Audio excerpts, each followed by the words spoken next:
L'Odyssée temporelle de Léonard de Vinci. Au cœur du Clos Lucé, une demeure pittoresque en France, vivait Léonard de Vinci. C'était un génie polyvalent de la Renaissance. Depuis plusieurs années, il était plongé dans une expérience extraordinaire. Sa dernière création, une machine à voyager dans le temps, occupait l'atelier de son logis. Léonard était fasciné par l'idée de voyager à travers les époques. Et il était déterminé à faire fonctionner sa machine. Huguette, sa fidèle cuisinière qui partageait sa vie au Clos Lucé, observait ses expériences avec un mélange d'inquiétude et de scepticisme. Un jour, alors qu'elle apportait un plateau de nourriture à Léonard, elle secoua la tête. « C'est pas avec votre poudre de perlimpinpin que vous y arriverez, maître Léonard. Ces idées farfelues ne mènent à rien, » marmonna-t-elle. En effet, Huguette ne pensait pas que la machine à voyager dans le temps pourrait fonctionner un jour. Et pourtant, Léonard sourit, continuant d'ajuster les engrenages de sa machine. « Huguette, ma chère amie, l'avenir nous appartient. Cette machine nous ouvrira de nouveaux horizons. »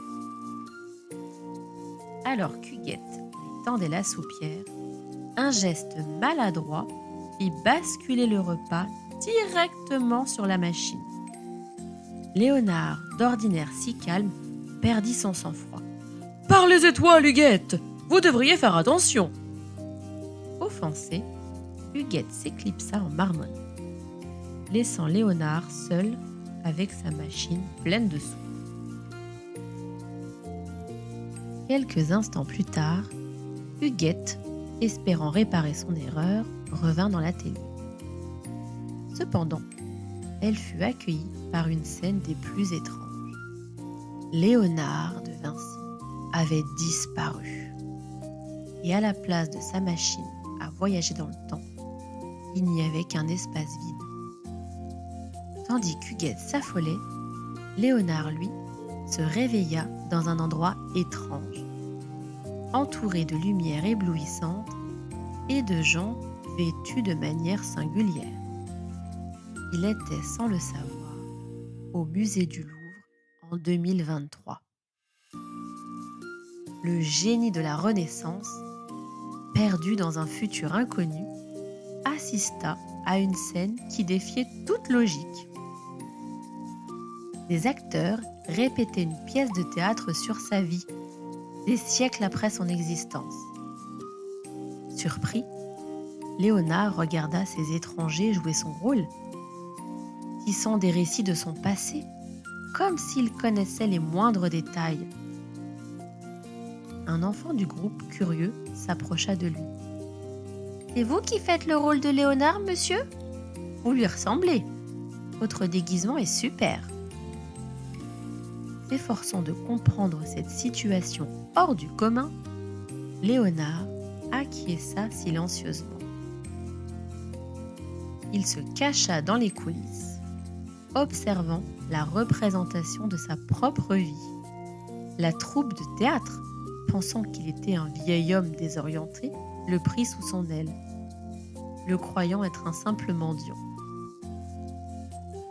Parmi ces artistes de l'étrange, Léonard se lia d'amitié avec une petite fille muette. Elle, qui ne prononçait aucun mot, devint son amie silencieuse. Léonard pensait qu'elle était muette. Alors il lui raconta sans se méfier son incroyable voyage à travers le temps. Petit à petit, la petite fille commença à parler, révélant qu'elle n'était pas muette, mais qu'elle préférait simplement le silence. Elle lui expliqua le fonctionnement de ce nouveau monde, partageant des connaissances sur des avancées scientifiques, artistiques et technologiques qu'il ne pouvait imaginer à son époque.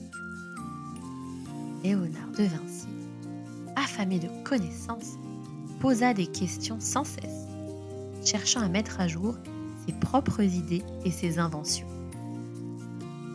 Cependant, malgré cette nouvelle amitié, Léonard de Vinci commença à se sentir faible, malade.